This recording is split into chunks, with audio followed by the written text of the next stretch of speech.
Yeah, she did. Oh, you did?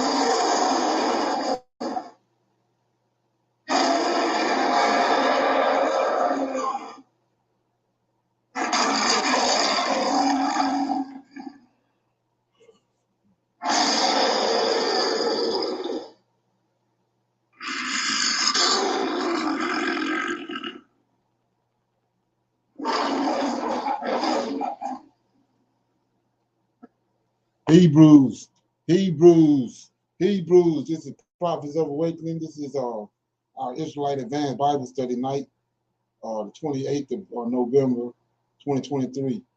I'll be dealing with Deuteronomy 28 in Pacific, verses 26, 28, 63, and the main verse will be 62. Got a video attached to it. Okay. I want to introduce you to Prophets of Awakening. Um, you can go to our YouTube channel, check out our videos. We have over 700 videos. Uh, a lot of information is given in these videos, and they connect a lot of dots for people that's searching for the truth of the Holy Scriptures.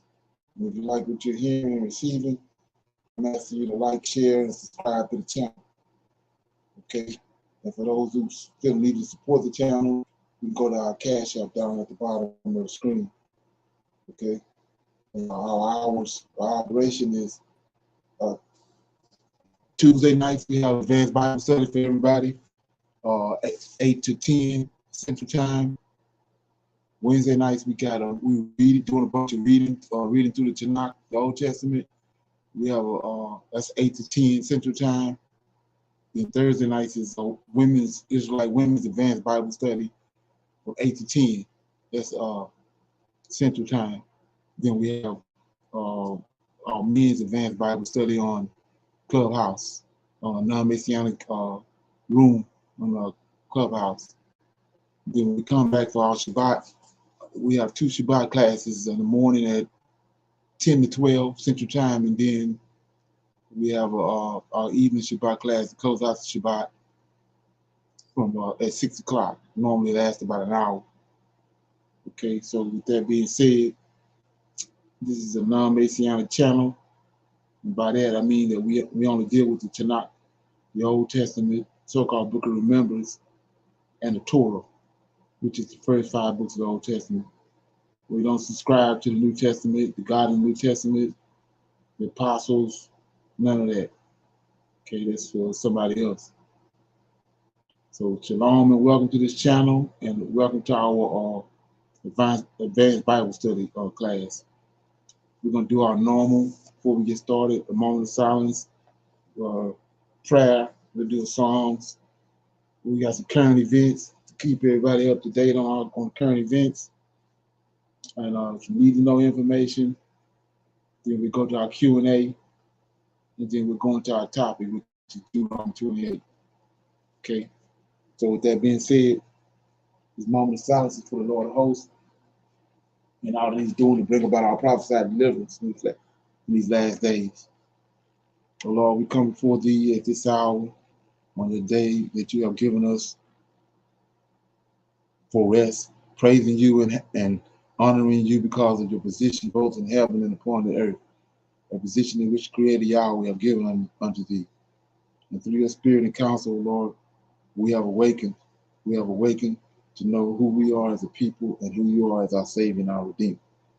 We are thankful for all that you have done, and we are eagerly searching out your scriptures that we may be at the right place at the right time upon your arrival to this planet. We love you and we seek you daily, O Lord. There is none else besides thee to redeem us. We see you in the affairs of the world, and we faithfully await your deliverance. Peace be unto you. Okay. We'll read the Psalms right quick. Okay.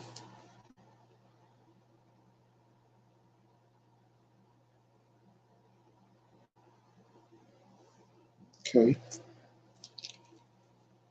These Psalms,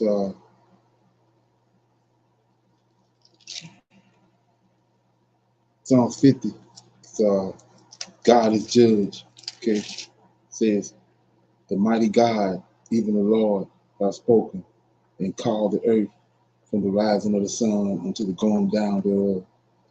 Out of Zion, the perfection of beauty, God hath shined. Our God shall come and shall not keep silent. A fire shall devour before him, and it shall be very tempestuous round about him. He shall come to the heavens. He shall come to the heavens from above and to the earth, that he have judged his people. Okay. Gather my saints together unto me, those that have made a covenant with me by sacrifice, and the heavens shall declare his righteousness, for God is judge himself. Selah. Hear, O my people, and I will speak, O Israel, and I will testify against thee. I am God, even thy God. I will not reprove thee for thy sacrifices or thy burnt offerings, to have thou been continually before me. I will take no bullock out of the house, nor he goat out of thy folds. For every beast of the forest is mine, and the cattle upon 1,000 hills. I know all the fowls of the mountains, and the wild beasts of the field are mine. If I were hungry, I would not tell thee, for the world is mine, and the fullness thereof. Will I eat the flesh of wolves, or drink the blood of goats? Offer unto God thanksgiving, and pay thy vows unto the Most High God. And call upon me in the day of trouble, and I will deliver thee, and thou shalt glorify me. But unto the wicked God said, what have thou to do to declare my statutes, or that thou shouldest take my covenant in thy mouth, seeing thou hated instructions, and castest my word behind thee? When thou sawest a thief, then that thou consented with him, and hast been partaker with adulterers. Thou givest thy mouth to evil, and thy tongue frameth deceit. Thou sittest and speakest against thy brother. Thou slanderest thine own mother's son. These things hast thou done, and I kept silent. Though thou thoughtest that I was altogether such as one as thyself, but I will reprove thee and set thee in order before thine eyes. Now consider this, ye that forget God, lest I tear you in pieces, and there be none to deliver. Whoso offer praise glorified me, and to him that ordereth his conversation aright will I show the salvation of God. So that was Psalm 50. Okay, see, Psalm 50, God is judge. It's a psalm of Asaph. Okay, any comments on that? Anybody got any comments on that? Okay, we go to some current events.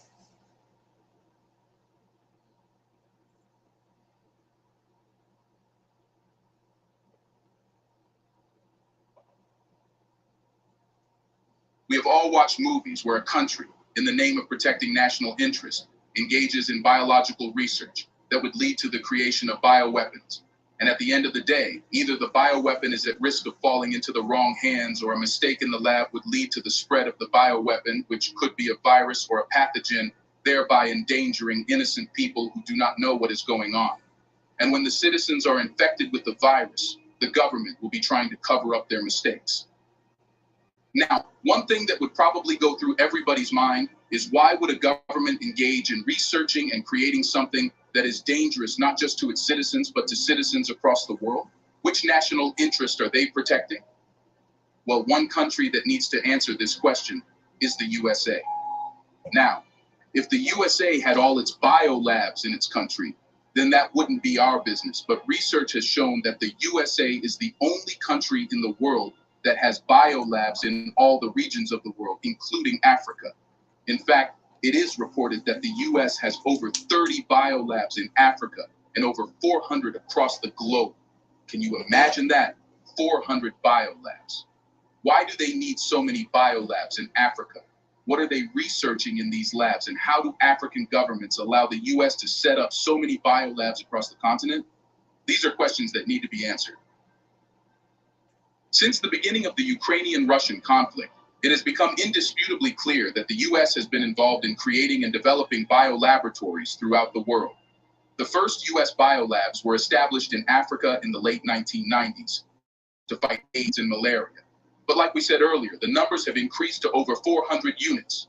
When asked, the US would say that they are researching biological threats to the world and finding solutions to fight these threats. But in reality, they are simply using this as an excuse to research and create bioweapons that they can add to their already long arsenal. Just last year, before the Russia-Ukraine war, the Defense Ministry of Russia stated that the United States was using Ukrainian laboratories to develop biological weapons that would be spread by specially trained migratory birds and diseased bats. It was also said that the US was doing this under the guise of anti-terrorist projects and activities that were permitted by the Biological Weapons Convention. But guess what? The US denied it, and some blogs even claimed that Russia was spreading misinformation about the US. However, the documents obtained by Russia showed that the US military-funded labs in Ukraine had been creating biological weapon components and testing them on the population of the country. But that's not all. Robert Kennedy Jr., a US politician, confirmed this year, 2023, that the US truly has biolabs where they produce illegal bioweapons in Ukraine. This means Russia was not lying. In October 2023, the Russian defense military again raised concerns that the United States is allegedly transferring its dual-use biological research to Africa, where it's believed to be conducting illegal and dangerous experiments with potential bioweapon agents in African countries. Although the US has again denied the allegations, the fact is that if Russia wasn't lying about the first allegations, then it certainly couldn't be lying about this.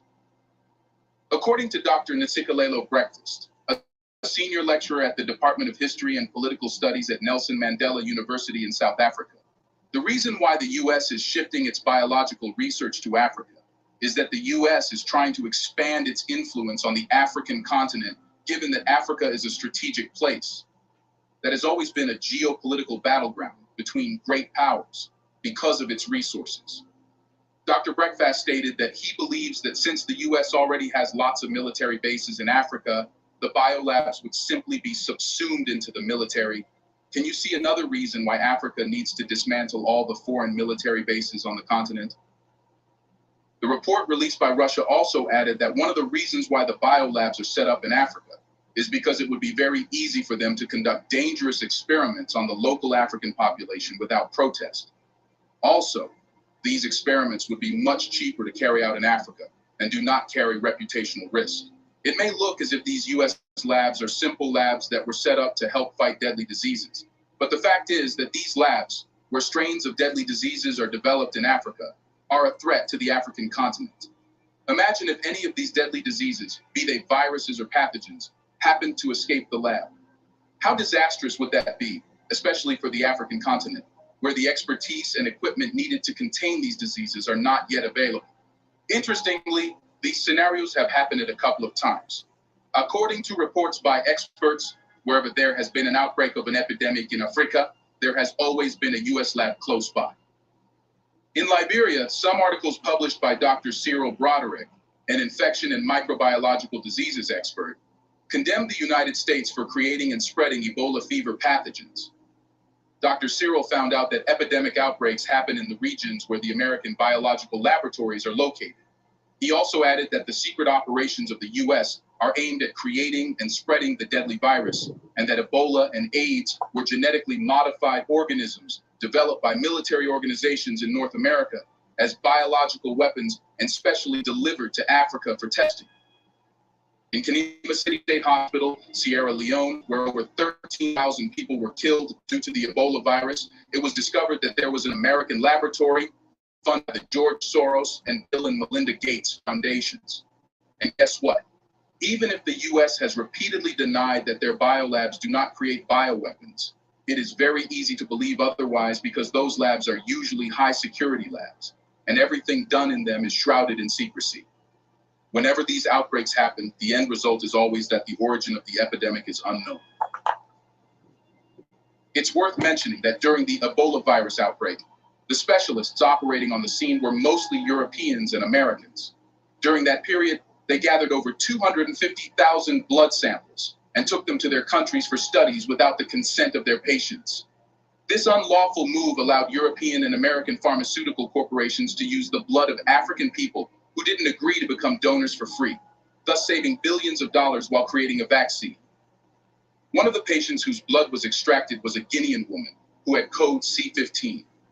The Ebola virus extracted from her blood is demonstrated on the website of the European Virus Archive, Germany's Bernhard Hocht Institute for Tropical Medicine, and sells for 3,637 euros for 0.5 million, which is 170 times more expensive than gold. In essence, it's cheaper and more profitable to conduct bio-research in Africa. These people whose blood was collected without permission were not even paid. Interestingly, the exact number of blood samples taken from the African people can't be found out as the American and European medics refuse to disclose any information, saying it's an issue of national security. Please, how exactly is that an issue of national security? The annoying thing about this whole situation is that, despite the fact that blood samples were taken from thousands of citizens of African countries, scientists from Sierra Leone, Liberia, and Guinea still do not have access to these samples to conduct their own research. The US refused to give them access to this research. If these bio-researches are truly for the benefit of Africa and the world, why doesn't the US allow scientists from Africa to access them? Reports have shown that Africa has the highest concentration of US biolabs, and Uganda is among the countries in the United States that display high interest. In Uganda, most of the medical research centers, institutes, medical schools, and biolabs, including prisons, were established by the United States and are part of one big network. According to the reports, American biologists conduct research on dangerous viral respiratory infections using prisoners without fear of any consequences. A number of Uganda's prisoners who were infected with tuberculosis are 3 times higher than among the country's civilian population. Officially, the US labs have a mission to prevent and counter any biohazard and protect the local population. However, they are directly subordinate to the Pentagon and tasked with the job of providing the full range of preparations for studies of diseases, taking materials and information from the local population, and collecting the DNA of African people. Despite the concerns from all over the world about the risk of these biothreats, the United States still plans to expand the network of biological laboratories on the African continent, which may lead to new biothreats. Africa is of great interest to America because the population of Africa is completely defenseless, and no international organization will be able to hold the Pentagon accountable. The World Health Organization cannot even do anything because a huge part of its funding comes from the United States. This means that the job of eradicating these dangerous biolands from the continent is in the hands of Africans. Now that the continent is waking up, US biotech labs scattered across the continent should be an issue that should be widely spoken of, and solutions found that will ensure that these labs are removed from the continent. Africa needs... Okay, any comments on that?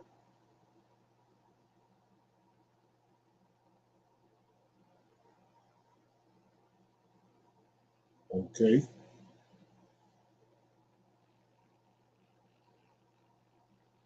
Palestine conflict has long been a source of tension and violence in the Middle East, drawing the attention of the international community for decades. While various nations and organizations have attempted to mediate and find a peaceful solution to the ongoing conflict, the involvement of global superpowers can significantly impact the situation on the ground. One such instance occurred when China issued a surprising and stern warning to Israel regarding its actions in Gaza, Palestine. This unexpected move not only raised eyebrows, but also highlighted China's growing influence in the region and its willingness to engage in international diplomacy. In this article, we will delve into the details of this shocking warning, its implications, and the broader context of China's involvement in the Middle East. Before delving into China's warning, it is essential to understand the complex and deeply rooted history of the Gaza-Palestine conflict. The roots of this conflict can be traced back to the late 19th century, when Zionist Jews began immigrating to the region, aiming to establish a Jewish homeland in Palestine. The tension between Jews and Arabs grew over the years, leading to violent clashes and disputes over territory. The situation escalated with the declaration of the State of Israel in 1948, which led to the displacement of hundreds of thousands of Palestinians and ignited a series of wars and conflicts. The Gaza Strip, a narrow piece of land on the Mediterranean coast, became a significant flashpoint in this conflict. In 2005, Israel unilaterally withdrew its settlements and military presence from Gaza, leaving the territory under the control of Hamas, an Islamist militant organization. Since then, Gaza has been subjected to Israeli blockades, airstrikes, and military incursions, while Hamas has launched rocket attacks into Israel. China's involvement in the Middle East has been steadily growing in recent years. As the world's second largest economy and a major global player, China has increasingly sought to expand its influence beyond its immediate region. The Middle East, with its vast energy resources and geopolitical significance, has become a crucial arena for China's economic and strategic interests. One of the key drivers of China's engagement in the Middle East is its need for energy resources. China is heavily dependent on oil and natural gas imports to fuel its economic growth, and the Middle East is a major source of these resources. To secure its energy supplies, China has been cultivating relationships with Middle Eastern countries, including oil-producing giants like Saudi Arabia and Iran. Additionally, China has been investing heavily in infrastructure projects across the region, such as the Belt and Road Initiative. The BRI is a massive infrastructure and economic development project that aims to connect China to Europe, Africa, and the Middle East through a network of railways, roads, ports, and pipelines. These investments have not only strengthened China's economic ties with the Middle East, but also given it significant leverage in the region. China's warning to Israel regarding the Gaza-Palestine conflict took many by surprise. While China has historically maintained a policy of non-interference in the internal affairs of other countries, its growing interests in the Middle East have led to a more assertive stance in regional issues. The warning came in response to a particularly deadly outbreak of violence in Gaza, where Israeli airstrikes and Hamas rocket attacks had caused significant casualties. In a statement issued by the Chinese Foreign Ministry, China expressed its deep concern over the situation in Gaza and called for an immediate ceasefire. The statement also condemned the loss of civilian lives and called on all parties to exercise restraint and resume dialogue. Furthermore, China's Foreign Ministry spokesperson made it clear that Israel's actions were unacceptable and that it should bear full responsibility for the consequences of its actions. This public warning from China marked a departure from its previous stance of not directly involving itself in the Israel-Palestine conflict. Why is Amazon paying me $20,000?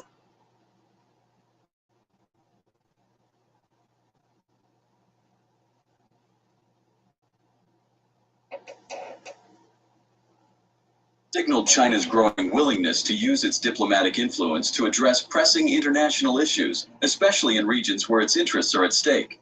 China's warning to Israel demonstrated its ambition to play a more prominent role in global diplomacy and conflict resolution. By taking a public stance on the Gaza-Palestine conflict, China positioned itself as a potential mediator and peace broker in the Middle East.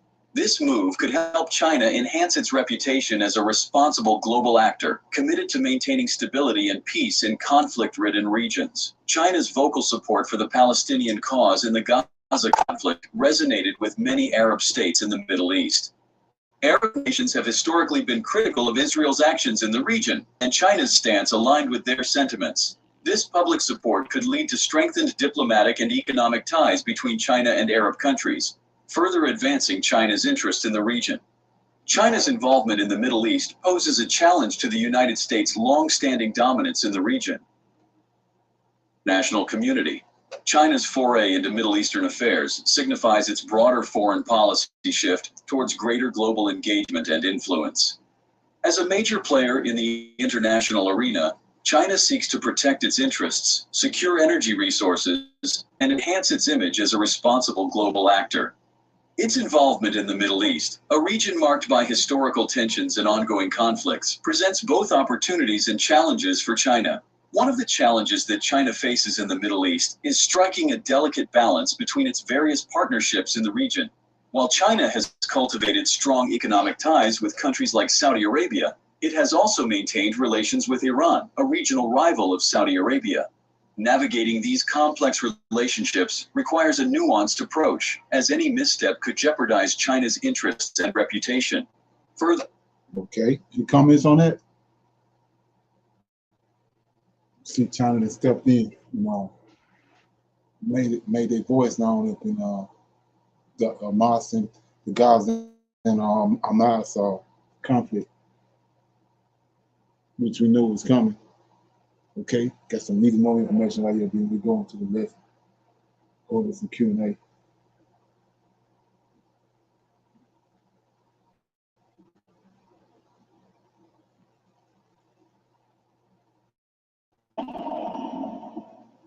Codependency. Codependency.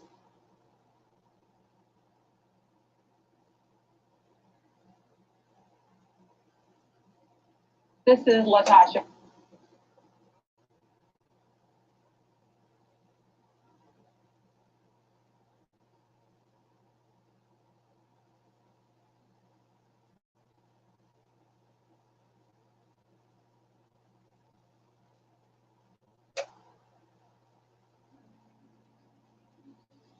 There is a new scramble for Africa. If you're not pumping money into the African continent, if you're not aligning with Africa and its leaders, then you know that you're being left behind. They used to say Africa is the future. Well, guess what? The future is here now. From China, Russia, America, UK, and now the latest entrant, Saudi Arabia. And Saudi Arabia was almost like, they were very hesitant to come into the African continent, and they were trying to be very strategic and very modest. But now they're going all in. They're going all in and saying, we are interested in partnering with Africa, putting money in Africa.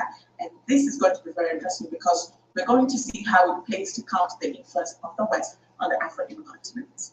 We also look forward to injecting new Saudi investments in different sectors with an amount that exceeds $25 billion, financing and securing $10 billion for exports, as well as providing $5 billion as additional development funding for Africa till 2030. The kingdom will also increase the number of its embassies to more than 40. The Kingdom of Saudi Arabia was one of the first countries to provide this support for the African Union to have a permanent membership in the G20 out of its belief in the role of the African countries. The Kingdom was keen on supporting innovative solutions to treat the debts of the African countries. Through its G20 presidency in 2020, the Kingdom worked on launching the Debt Service Suspension Initiative for the low-income countries during the pandemic and the common framework for the debt treatment and its restructuring in a number of African countries. The Kingdom supports sustainable development, and it always emphasizes the rights of countries to develop their resources and capabilities. We renew our commitment to the security of energy supplies and sustainability while benefiting from all energy sources and developing clean fuels, technology solutions and systems, as well as providing food to more than 750 million in Africa. Hello there, how are you doing? Welcome to another episode of our conversations. My name is Adira Kaka. I'm a business journalist, professional and a digital content creator. I love coming on here, talking to you guys about Black people, Africans, our environment, and how we can rise up and take a rightful place at the global stage. You can connect with me on your social media at Adira Kaka on Facebook, Instagram, and Twitter. And let's get right into today's video. Sometimes it warms my heart to see that Africa has more options other than just the West as we knew it when it comes to development partners, because let's get into it just a little bit. The West can be a very problematic partner because for a long time they monopolized the market. You had nowhere else to go when you're looking for alliances, when you're looking for business partners, when you're looking for political help. There was no other place to go other than the West, and that's mostly the US, the UK, or sometimes France. And this created a lot of imbalance in the market because they held all the cards. Then it meant that if you want something, then it comes with conditionalities, and these conditionalities have always been very difficult and palatable almost for Africans, because what the West value is very different from what Africans value. The place that the West currently is on is very different, development-wise, from where Africa plays and you're doing your favor by sitting on this table with you. No, if you don't sit on the table with me, somebody else has already set a table for me. So, cha-cha. In the name of Allah, Excellencies, distinguished audience, peace be unto you. On behalf of the custodian of the two holy mosques, King Salman bin Abdulaziz Al Saud, I'm delighted to welcome you and convey his wishes for the success of the first Saudi African Summit. The Kingdom of Saudi Arabia and the African countries are keen on strengthening cooperation to... Yeah, it's kind of crazy how you see how out of nowhere Saudi Arabia coming out on the scene, making all these bold moves.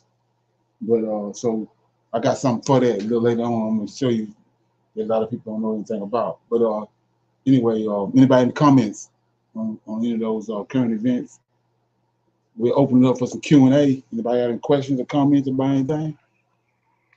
Shalom, Talk everyone. about? Shalom, everyone. It's just a lot of information how they're bringing back Russia into the play. China's, still You're kind of low. forward. Okay. Can you hear me now? No, it's still low. Okay. Right. All right. Yeah, I said it's a whole lot to intake because the first one, I guess my mic was low because I wanted to say something the first time, but how Russia is coming, the name is back on board with everything that's going on. They're putting their name out, and China has not left, but yet it's still there. And just like you said, this other group is coming up forth, and they're being on there. So it's just a lot of distraction to me. It's just a lot going on. Okay. Yeah. So a lot of it have to do with identifying who these people are from ancient time, from a biblical perspective, from ancient time. And a lot of it started making sense. Okay. Anybody else? Yeah. Anybody else got anything? So yeah. So I wanted to shine a light on this. I'm always going to show you this one, another one of the examples of how they hook when just with the New Testament, right? Check this out.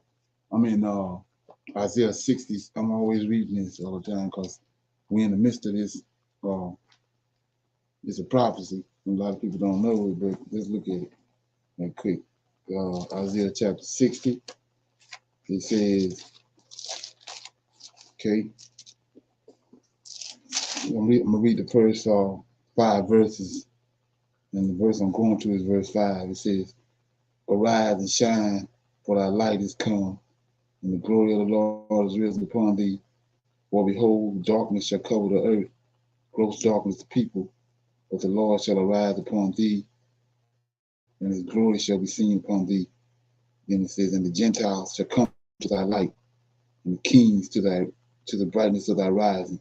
Say, lift up thine eyes round about, and see, all they gather themselves together.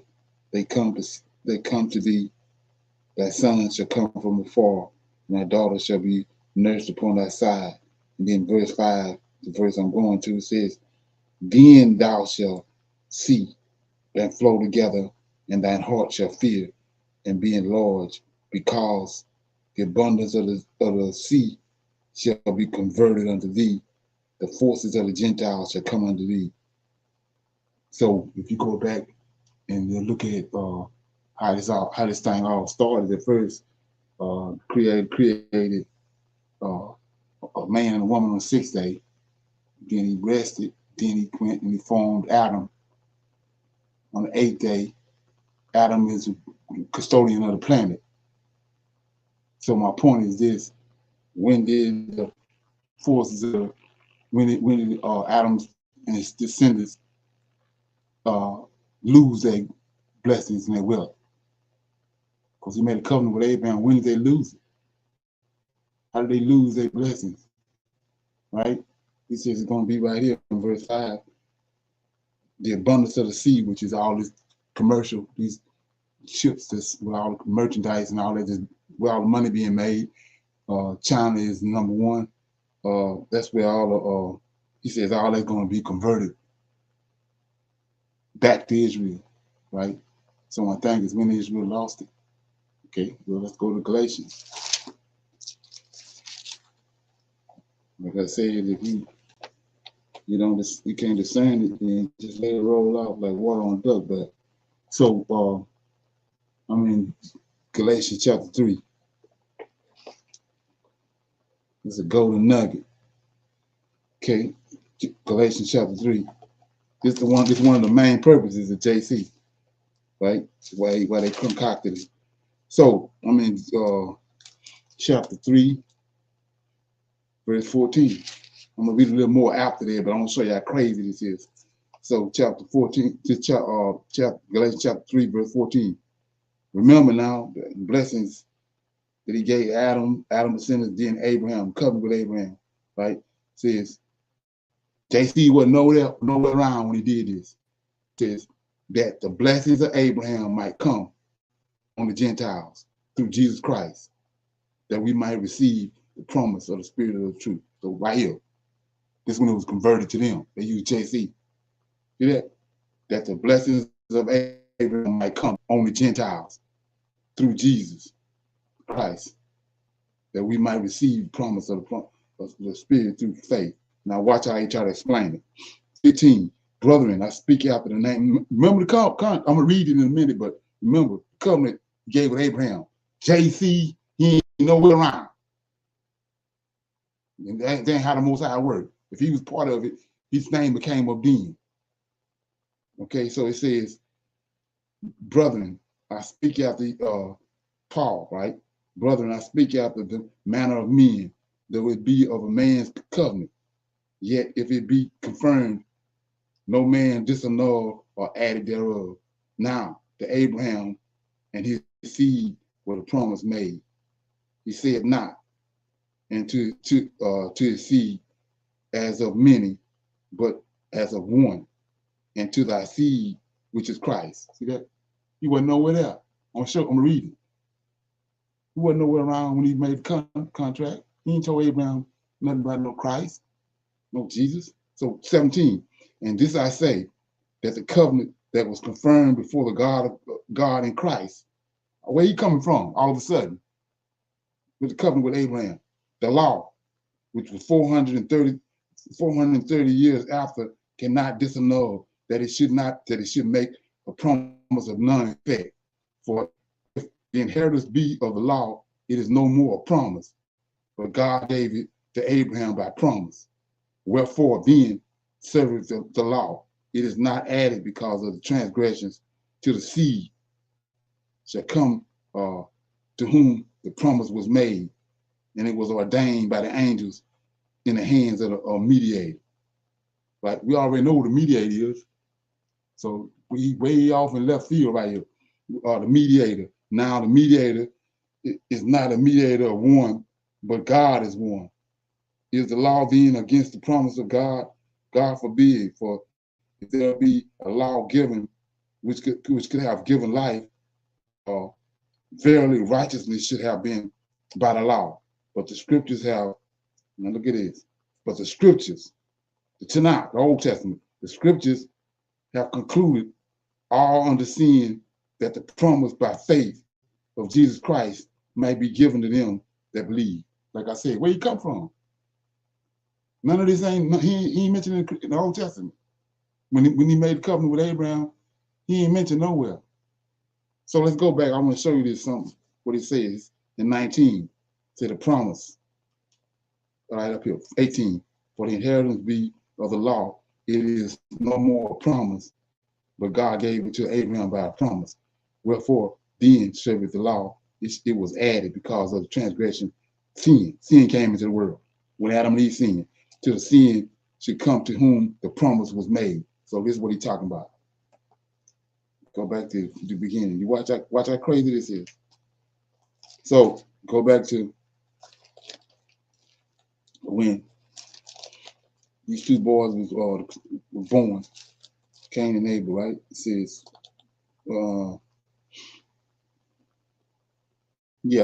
14, right? It says, and the Lord God said unto the serpent, because thou hast done this, thou art cursed above all cattle, above every beast of the field. Upon thy belly thou shalt go, dust shalt thou eat all the days of thy life. Here you go right here. And I will put enmity between thee and the woman, and between thy seed and her seed. This is the promised seed right here. They say this Jesus, right? So let's look at it. It says, okay, go back to Adam, go back to Abraham, and when he's talking to Sarah, and Sarah laughing at him, he said, this time next year, Sarah gonna have a son, according to the cycle of life. So what he doing? He the one created all this. So he said in 9 months. So baby was already there. He said, I'm gonna be back in 9 months. He went and the baby and then he told her what name. He came back in 9 months, and he called the baby Isaac. So the baby was in there when he told her that. He knew that. See, according to the cycle of life, 9 months is the time a woman carry a baby, and I'll be back when the baby's born. So same thing right here. He says, 14, Genesis 13:14, and the Lord God said unto the serpent, because thou hast done this. What he done? He slept with Eve. Okay, we're gonna look at that. It says, and the Lord God said unto the serpent, because thou hast done this, thou art cursed above all cattle, and above every beast of the field. Upon thy belly shall thou go, dust shall thou eat all the days of thy life. So you say, what are you talking about? 15, image between thee and a woman, and between thy seed. How you get a seed? Checkers. It's only one way you get a seed. See that? So he telling them right here. So Cain is this. That's why Cain's so wicked. So who the other seed? Abel. This ain't none of Jesus. It's Abel. Turn the page. And then chapter 4. And Adam knew Eve, his wife, and she conceived and bore Cain. That's the wicked seed. He just told us 2 seeds in her stomach. Cain, and he said, I have given a man on the Lord, and she again bore. He already told her with 2 boys. We already knew there was another boy in there. He just told us 2 in your stomach. His seed and your seed, and Adam's seed. Woman ain't got no seed. So he says, and she again bore his brother Abel. Abel was a keeper of sheep. Cain was a tiller of the ground. They go to 2 seeds. Same what he did with Sarah. I'll be back. Baby already in the stomach. He know that. Right here. When he was talking to them, Adam, Eve, and the serpent, the baby's already in the stomach. And he just told the serpent she gonna have 2 seeds. Then she get 2 seeds. Cain and Abel. It ain't no Cain his seed, and Abel is Adam's seed. But they put the her there because they cut off the JC. She ain't got no seed. Ain't no other woman on the planet had no seed. How the hell she got a seed? They the man's seed.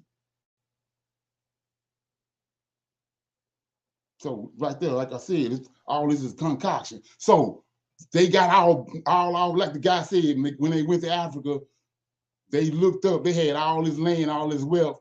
They blinked their eye and looked back. They had gave them a Bible, and they had all the wealth.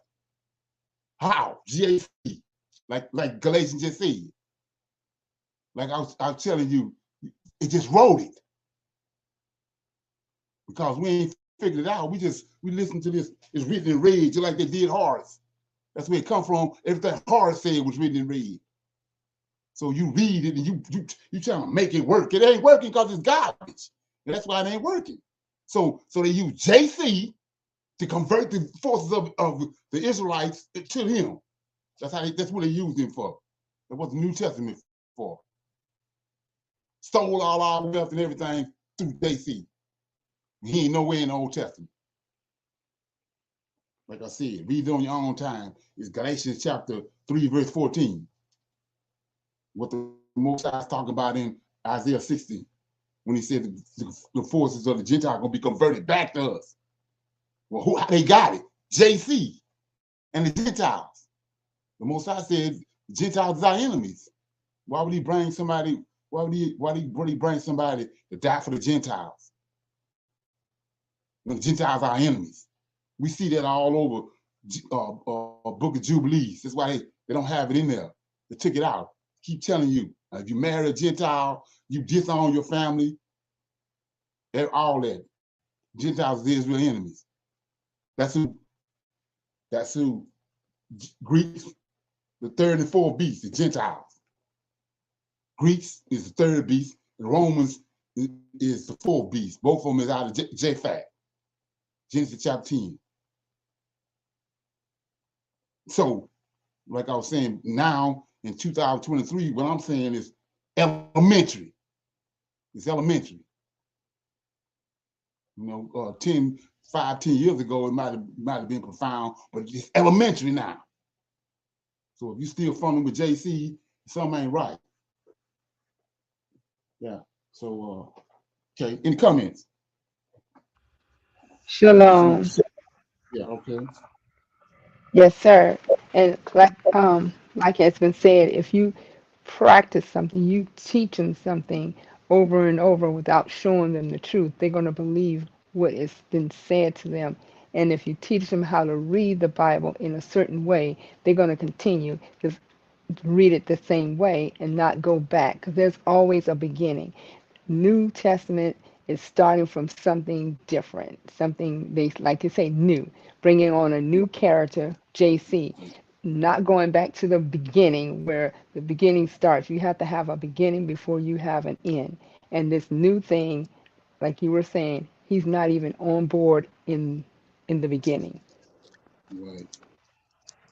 Exactly. Yeah, I said I was going to read the covenant he had with Abraham. Let me read that because I'm in Genesis 15 and 18 through 21.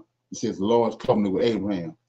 In the same day, the Lord made a covenant with Abraham, saying, "Unto thy seed have I given this land from the river of Egypt to the great river, the Euphrates." And he named the 7 nations of Canaanites that's on the land: Kenites, the Kezites, the Kodamites, the Hittites, the Perizzites, the Rephaim, and the Amorites, the Canaanites, and the Girgashites and Jebusites. Ain't no JC nowhere around. Because the creator is an all-knowing God and got millions of angels. He had somebody else hid and possessed, and he would have came up right here. So let's go to Genesis 17. This is where it says when he made covenant with his circumcision. And when Abraham was 92 years old and 90 years old and 9, the Lord appeared unto Abraham and said unto him, "I am the Almighty God. Walk before me and be thou perfect. And I will make my covenant between me and thee." Ain't no JC nowhere around. So you can't talk about Abraham covenant and bring JC in it. So he says thee and I will multiply thee exceedingly. And Abraham fell on his face, and God talked with him, saying, "As for me, behold, my covenant is with thee, and thou shalt be a father of many nations. Neither shall thy name anymore be called Abram, but thy name shall be called Abraham, for father of many nations have I made thee. And I will make thee exceedingly fruitful, and I will make nations of thee, and kings shall come out of thee. And I will establish my covenant between me and thee, and thy seed after thee in their generations for everlasting covenant, to be a God unto thee, and to thy seed after thee. And I will give unto thee and to thy seed after thee the land wherein thou art a stranger, all the land of Canaan, for an everlasting possession, and I will be their God." And God said unto Abraham, "Thou shalt keep my covenant. Therefore, thou and thy seed after thee in their generations, this is my covenant, which ye shall keep between me and you and thy seed after thee. Every man child among you be circumcised." So look at right here. This is crazy right here. He said, "Thy seed." The covenant is with him and the seed, not the Gentiles. Nowhere in there he say nothing about the Gentiles or JC. So he says, "And ye shall circumcise the flesh of your foreskin, and it shall be a token of covenant between me and you. And he that is 8 days old shall be circumcised among you, every man, child in your generation, he that is born in the house or bought with the money of any stranger, which is not of thy seed. He that is born in thy house, and he that is bought with thy money, must need be circumcised, and my covenant shall be in your flesh for an everlasting covenant." So now, like I said, once you you get the discernment and trigger in your head, you see it. So they saying it no longer have you have to be circumcised. That's a sign of the circumcision. The circumcision is a sign of the covenant. Now you don't have to have that no more. You gotta be circumcised in the heart. They done went from the private parts to the heart. Come on. It's crazy. And flipped it all the way around. Like I said, JC is how they got to convert the wealth. And like I said, go back, which nobody really pays no attention to, but go look at the 7 churches. 7 churches that they talking about in Revelation. They in Europe. The church of Sophia, the one they built, it's in Europe because they converted everything to the Gentiles with JC. They even the fake Israel. They put all of it over where the white folks said. They moved it, converted to the Gentiles. And we ain't registered. You gotta knock some of these niggas and Negroes in the head when you start trying to bring the truth to them. They're so brainwashed. Okay, yeah. So like it's right there. Like I said, look at the 3 journeys Paul took. Ain't no Israelites in Europe. 7 churches. All of a sudden, the 7 churches with these angels there, 7 angels, the Most High created in the beginning. Now they in Europe. Come on, ain't that something? Yes, sir. Yeah. Okay. So, with that being said, nobody else have anything. I wanted to shine a light on. Somebody got something? Yeah, shalom. Yes, sir.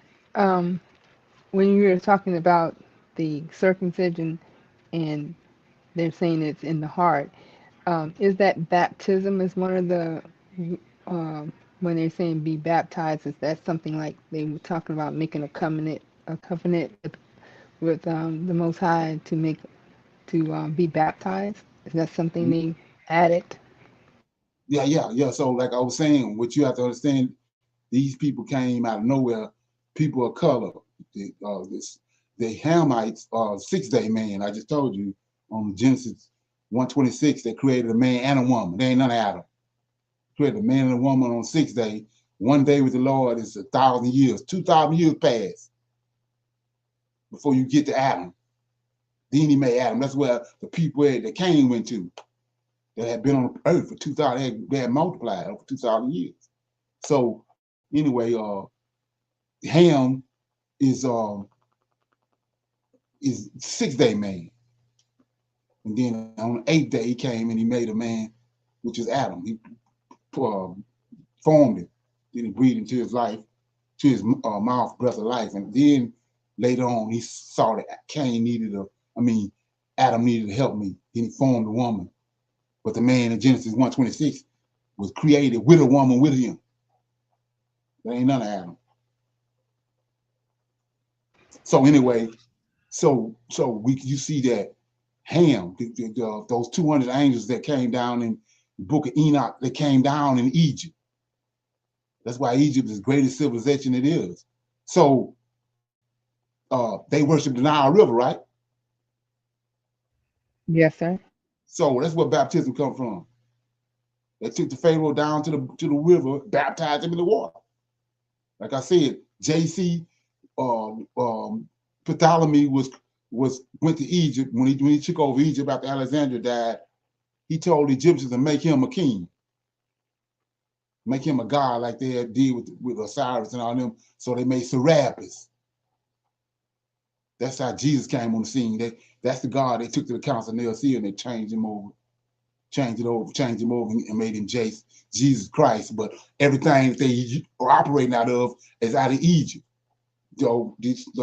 Horus, everything Horus said in the Egyptian Book of the Dead is written in red. So when they came with JC and created him at the council of Nicaea, everything he said written in red. And so the pharaohs had to come down to the river. It's all on the walls. If you just look on the wall, you see it. But they had went down to the Nile River and they had to dip them in the river because they worshiped the Nile River. The Pharaoh was being baptized in the water. They used baptism come out of Egypt. So you say, what are you talking about? How they justified it? Like I said, they have to go back to our records. So they went and said when Moses and the Israelites came out of Egypt, they went through the Nile, they went through the Red Sea. That was baptism. So what do that word mean? It means to be dipped, it means to get wet. Dipped in the water, baptismo means to get wet. Scriptures say Moses and the Israelites went through dry land, dry shod. There ain't no baptism. But we just look over all that. So they just going back and getting scriptures, just like with the Lord of Hosts in Genesis 18, when Moses met these three angels, and they're telling you that Jesus, the one, the Lord, that's Jesus. There ain't none of him. That's Michael on Mount Sinai. Mount Horeb. They placing him, putting him in all these places, but it ain't none of him. It's the Lord of Hosts. That's our Redeemer. We had a Redeemer from day one in Genesis chapter 1 and chapter 1, verses 1 and 2. Yahweh and his Spirit of God, the angel of the God of Lord was with him. That's our Redeemer. That's who came to Egypt. Got us out of Egypt. He sent him to get us out of Egypt. That's who came to Babylon. That's who came to Shadrach, Meshach, and Abednego. Delivered them out of the fiery furnace, not Yahweh. Okay. Okay, to answer the question? Yes, sir. Thank you. Okay. So with that being said, I was going to go to Deuteronomy for what I was looking, browsing through the internet, and this is another one of those things. Like I said, these people being paid, I believe they're being paid because of some of the stuff they come up with, like this America thing. We our homeland over here, when the scriptures simply tell you that we're gonna be cast out of our land into a far country. How in the hell we in our land and we in captivity? In Deuteronomy 28, that's where everybody is supposedly waking up at from looking at Deuteronomy 28. So how is America our land when we over here in captivity? This a place of our captivity. This can't be our homeland. We had to come from somewhere to come here to be in captivity. That's like saying Babylon our homeland. When we was cast out by Nebuchadnezzar, we left our homeland and went into captivity. Same thing now. We in a captivity. How the hell is our land? So anyway, so I was looking at that, right, and nobody talks about it, but the Arab slave trade. The Arab slave trade, long before the so-called transatlantic slave trade that took place, they had Arab slave trade, which went on for almost 1,500 years or so. The Arabs. But let me play this so you can see what I'm talking about. So they stuck their finger in our ear again with this.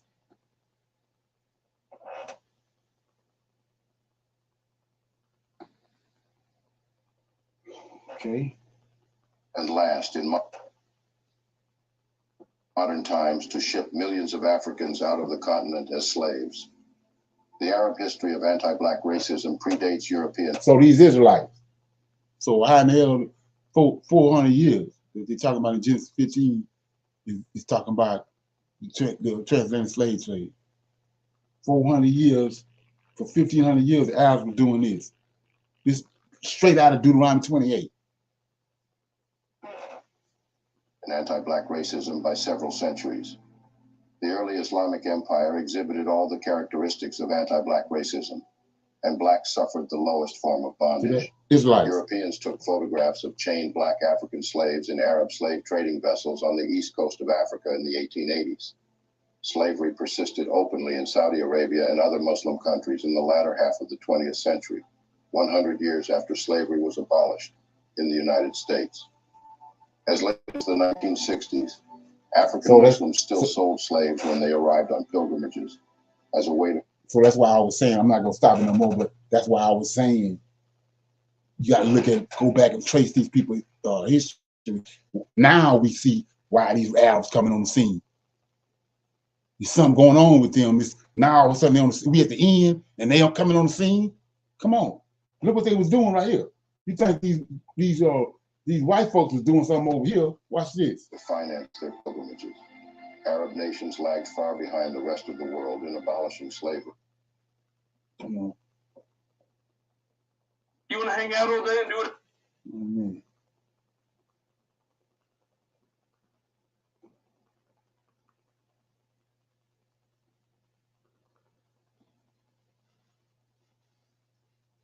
Arabia and Yemen in 1962, United Arab Emirates in 1963, Oman in 1970.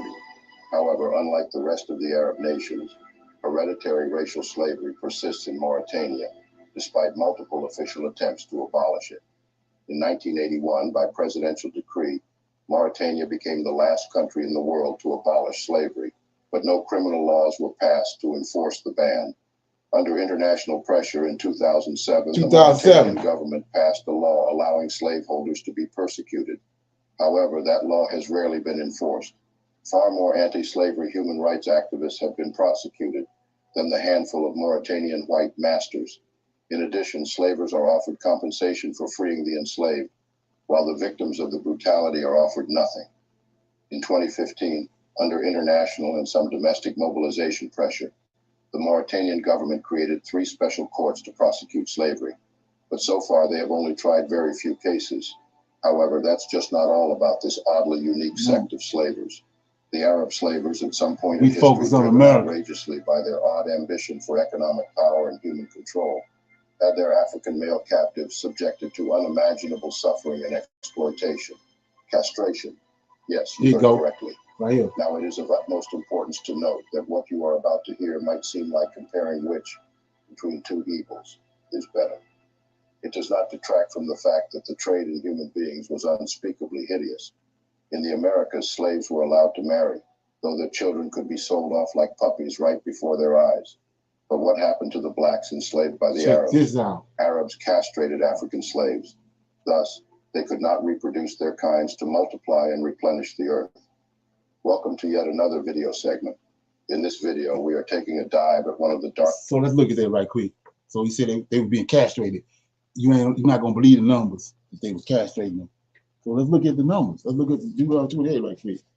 I'm going to go to 62 where I'm started at 62. We go back, got a couple other verses. But let's go to Deuteronomy 28, 62. Okay. 28 and 62 says, and ye shall be left few in number, whereas you are the stars of heaven for a multitude, because thou would not have obeyed the voice of the Lord thy God. So ain't that the quickest way to cut them off from multiplying? They was in Egypt, they multiplied. The more the Pharaoh did, the more they multiplied. Well, these fools cutting off the tool. Well, you can't multiply. Come on. So you got to do refiguring. When you start talking about America and us, we on a picnic, according to what's going on over here. Darkest chapters in the human history, marked by its profound brutality and stomach-twisting inhumanity, the Arab slave trade and the castration of their male captives during this dark era. Before we get right into this head-spinning narrative, don't forget to like this video as a way of acknowledging our efforts. Share with family and friends to keep spreading our eye-opening black narrative. 10 tribes came over here to America. To keep the channel growing. Come on, man. Your support means a lot to us. The castration of male captives during the Arab slave trade would be a forever lasting, devastating experience for the individuals who were subjected to this depraved, inhuman practice and their families. In his book, Slaves and Slavery, published in 1998, the British writer Duncan Clark defines slavery as the reduction of fellow human beings to the legal status of chattels, allowing them to be bought and sold as goods. This, in essence, is what both the Arabs and Europeans did to Africans, to justify the shipping of millions of Africans as slaves to faraway lands in Asia, in particular the Middle East. and the Americas. The African slave trade, surely one of the most tragic and disturbing episodes in the history of mankind. Get your copy of my best-selling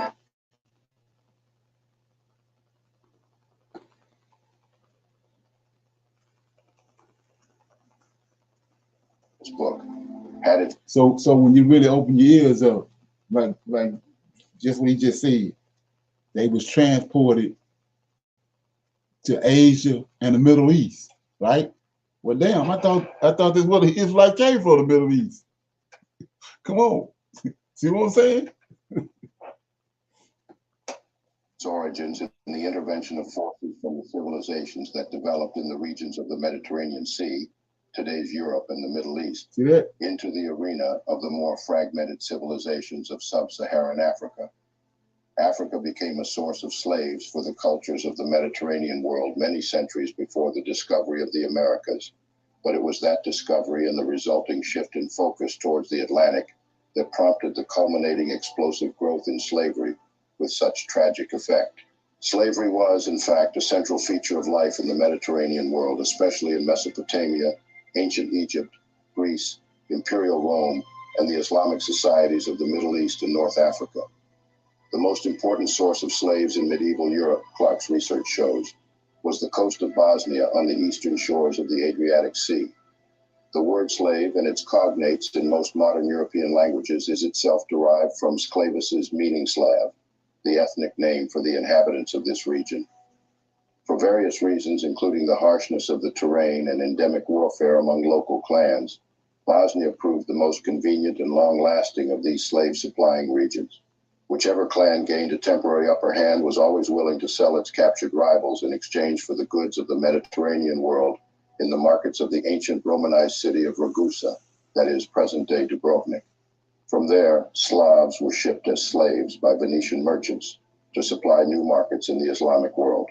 Thus, for the Islamic world, Clark further reveals, Slavs provided the major source of slaves in the 250 or so years between the defeat at the Battle of Poitiers in AD 732 that forced the consolidation of their dramatic conquests across North Africa and the Iberian Peninsula, cutting back the flow of war captives, and the expansion of the import of black Africans across the Sahara from around AD 1000. The number of people enslaved by Muslims has been a hotly debated topic, especially when the millions of Africans forced from their homelands are considered. With full control of a great part of Africa, the Arabs began to capture young boys and girls and took them to Egypt, where they were sold into slavery within Africa, or taken across the Indian Ocean to Indonesia, China, Southwest Asia, and India. By the 10th century, the demand for slaves from Africa to work as plantation hands, sex slaves, domestic maids, and slave warriors had increased greatly, so much so that an estimated number of 5,000 slaves were shipped out of Africa a year. The historian. So where's all these people coming from? You wanna narrow it down and say, how the hell we know that they was Israelites? Well, he made a covenant with Abraham. He said that you're gonna be like the sands of the sea, and we see that. When by the time he get to when they became a nation, he said they was like he had completed the promise that he had made to Abraham, Isaac, and Jacob. He said your children was like the sands of the sea. So many of them. That's why they was doing what they was doing to them. So when they came when they left, was ran out by the Greeks, and they was all on the West Coast. There was so many of them. That's why they come in there like flies getting them, because there's so many of them. But that's part of Deuteronomy 28. He said, I'm gonna reduce you down just like you like the sands of the sea, but I'm gonna reduce you down to nothing. So like I said, what's the quickest way to do that? These clowns cutting off their private parts. So we know that there's angelic beings involved in it, just like in Daniel chapter 10. He says there's a prince over Persia. What you think that is? A fallen angel. It's a prince over Greece. These 70 angels when the earth was divided up during the Peleg, time of Peleg. So it's got to be some kind of angelic being, because they knew what happened in Egypt. They multiplied. So this time they said, well, no, we ain't making that mistake. We gonna cut the tool off. You ain't having nothing. Okay? Yes, sir. Estimates that some 9.85 million Africans were shipped out as slaves to Arabia and in small numbers to the Indian subcontinent. Lovejoy breaks his figures down as follows. Between AD 650 and 1600, an average of 5,000 Africans were shipped out per annum by the Arabs. This makes a rough total of 7.25 million. Then, between 1600 and 1800, another 1.4 million Africans were shipped out by the Arabs. The 19th century represented the highest point of the Arabian trade, as 12,000 Africans were vehemently shipped out per annum. The total figure for the 19th century alone was 1.2 million slaves to Arabia. Some other historians estimate altogether that between AD 650 and 1900, 10 million to 20 million people were enslaved by Arab slave traders. Others believe that over 20 million enslaved Africans alone had been delivered through the trans-Saharan route alone to the Islamic world. Dr. John Alambella Azuma estimates in his 2001 book, The Legacy of Arab Islam in Africa, that over 80 million more. Discover the industry that's quietly making billionaires even wealthier, and how you can legally piggyback off of their success. More black people died over that route. The Arab slave trade was so intense, bloody, merciless to say the least. The cruelty on African captives by the Arabs was beyond telling. Similar to the transatlantic slave trade, captured slaves were beaten to be weakened and chained together. However, captured victims in the sub-Saharan slave trade had to endure several weeks of walking through the desert, carrying loads for their new masters from West or East Africa, to where they were eventually sold in the slave markets: Cairo, Baghdad, Istanbul, Mecca, and other centers. These slaves played various roles in the economy of the Muslim world. Focusing on transatlantic slave trade. Servants, harem keepers, laborers in fields, mines, and hydraulic yards, and as cannon fodder in armies. In several of his detailed book about the slave trade, British explorer Henry Hamilton Johnston explains how several slaves died in the desert, while others who fell sick or were badly bruised and could not make it were brutally killed by their masters. David Livingstone, the British missionary, traveler, and explorer, was so upset by the way the Arabs treated their African slaves that he wrote back home in the year 1870. These were his words. In less than I take to talk about it, these unfortunate creatures, 84 of them, wended their way into the village where we were.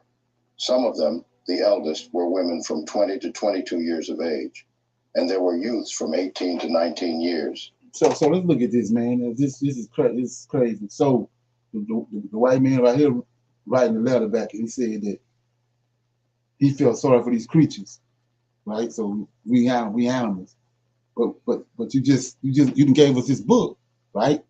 The Old Testament, New Testament, and you say that the Gentiles, which is the Greeks, the white folks, they was brought into the covenant. So how the hell we creatures? When you was brought into the covenant, so we creatures did what the hell you is. So that's what I mean by writing the vibe. So now you can see right there some garbage because of how you been brought in, and we creatures, but you was brought in to the covenant. So you say, come on, and it's all unfolding in front of their face. After all the lies and the trickery they done, it's still unfolding in front of their face. Okay. Yes, sir. You can plainly see that.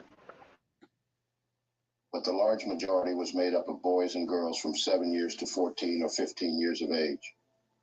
A more terrible scene than these men, women, and children I do not think I ever came across. To say that they were emaciated would not give you an idea of what human beings can undergo under certain circumstances.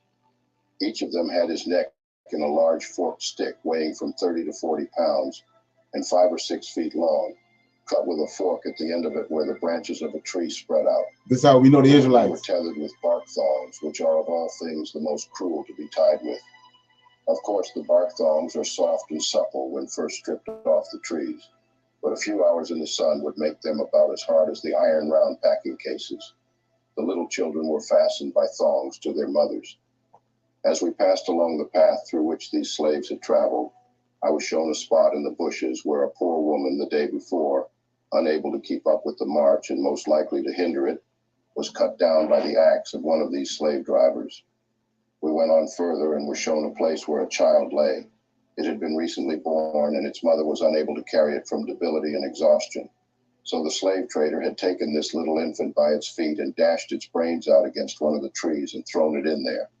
Okay. Such was the brutality meted out to the Africans by the Arabs. Looking at all this in a very So we see on the slave movies where slave master on the plantation was sleeping with the little kid. And we thought that was horrific. See what these fools doing. They take the baby and slam his head against the tree and bust his head wide open. Come on. So let's look at something right quick. I'm in Psalms 83. And everybody want to quote it, but they don't know the severity of it. Okay? Look at this. Psalms 83. I mean, it's right here in our face. So he says, Psalms 83, verse 1. Keep not silent, O God. Hold not thy peace. Be not still, O God. For lo, thy enemies. See that? So we got enemies. He ain't got no covenant. He don't need no damn son to come to bring no enemies in. He got a son to die to bring the enemy in? Come on. So he says, for lo, thy enemy make a tumult, and they that hate thee have lifted up the head. They have taken crafty counsel against thy people, and have consulted against thy hidden ones. They have said, come, let us cut them off from being a nation, that the name of Israel may no more be in remembrance. For they are consulted together with one consent. They all got together, these nations. They are confederate against thee. Here you go. 6, Tabernacle of Edom. That's the Edomites, these Zionists, people over in Israel, right? Ishmaelites. There you go, right here. Ishmaelites. Quran. Muslims. Ishmaelites. Moab. Hagarim. Gebal. Ammon. Amalek. Philistines with the inhabitants of Tyre. Asher also had joined with them, and they have helped the children of Lot. There they go right there. Nobody talking about it. They so focused on transatlantic slave trade. These Arabs, what they did over here ain't shit compared to what the Arabs are doing. Ishmaelites. Abraham's son, children. Haters. Just as much as Esau haters. And they clinking to this bullshit ass verse over here, chapter over here, and talking about that's Genesis 15. That's a 400-year prophecy. When the Arab slave trade in itself is 1,500 years. Come on. exactly honest manner. The totality of the unthinkable, horrid practices besetted upon a certain group of people. Historians agree that it is a mistake to equate the bare survival of Africa with cultural or social or economic stagnation, for the slave trade visited such panoply of tragically interconnected disasters into the lives of every African for centuries, so that they have worked their way into the very racial memory of the continent and its people, particularly females, that only with time and kindness can it be expunged from the psyche of Africa. The Arabs' treatment of black Africans can aptly be termed an African genocide. Arabs killed more Africans in transit, especially when crossing the Sahara Desert, than Europeans and Americans combined, and over more centuries, both before and after the years of the Atlantic slave trade. Arab Muslims began extracting millions of black African slaves centuries before Christian nations did. Centuries. Arab slave traders removed slaves from Africa for about 13 centuries, compared to the 3 centuries of the Atlantic slave trade. African slaves transported by Arabs across the Sahara Desert died more often than slaves making the middle passage to the New World by ship. Slaves invariably died within 5 years if they worked in the Ottoman Empire's Sahara salt mines. Black Africans. You look at a gorgeous woman and immediately you think to yourself, no. Yeah, so if you want to watch all that, it's a dark, untold history of the Arabs, the Arabs tried to erase. The dark, untold history of the Arabs tried to erase. That's the name of it. It's like 23, 24 minutes. Okay. Okay. Anybody got any comments or questions? Shalom. The that what you said about how they treated the people versus the Americans treating the slaves here in America. Like you said, it was Right. far worse, unforeseen how they did it, and then 5,000 a year. Right. And that's just And they that's did, just and they didn't what they even were cross. down. Yes, sir. That's just And that. they were, Yeah. yeah, and they not was on ships or anything like that.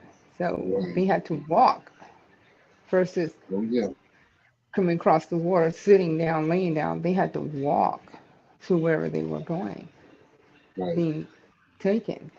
Yes, sir. They had to cross the Sahara Desert. Is that something? Yes, sir. Oh yeah. Oh yeah. So I'm gonna play this here. This is some little need no information before we go. Tie your shoes up. Citizens in China to return to masking and social distancing protocols and get a vaccine. They don't say which one, Just get any of them. oddly enough, Just go get because they don't know what the heck this is. It's hilarious that we're going to see how little they know about this, how thin their evidence is, what crap organization they got it from, but they're saying get a vaccine, but they don't say which one. It's almost too good to be true. So what are we supposed to think here? Well, I think there are a few things to look at. One, China is saying this is not a serious outbreak. Now, recall, China said that about the COVID-19 pandemic, and that turned out to be valid, right? I think that now we can agree that the world overreacted to the COVID-19 pandemic and made many mistakes based on anti-China sentiment. Would you agree? Yes. So. We know now that we hurt children with lockdowns. We hurt people with mask mandates. We hurt the general population with vaccine mandates. So here's an idea. Maybe this time we listen when China says we don't think it's that serious. I don't know. It's just a thought. I'm just putting it out there as a thought experiment. So we back there again. Okay, we back there again. Like I said, it's like flies on manure. When you walk up, they're gonna fly up and fly off. As soon as you leave, they coming back. You ain't did nothing about it, they coming back. Same thing right here. Like, man, they came the first time, nobody ain't do nothing about it. Coming back just like flies. Okay, so with that being said, nobody have no more comments or questions. I'm gonna say shalom, shalom, and another shalom. I'll see everybody tomorrow for our reading to the Tanakh at 8 o'clock. Shalom. Shalom, everyone. Shalom, shalom.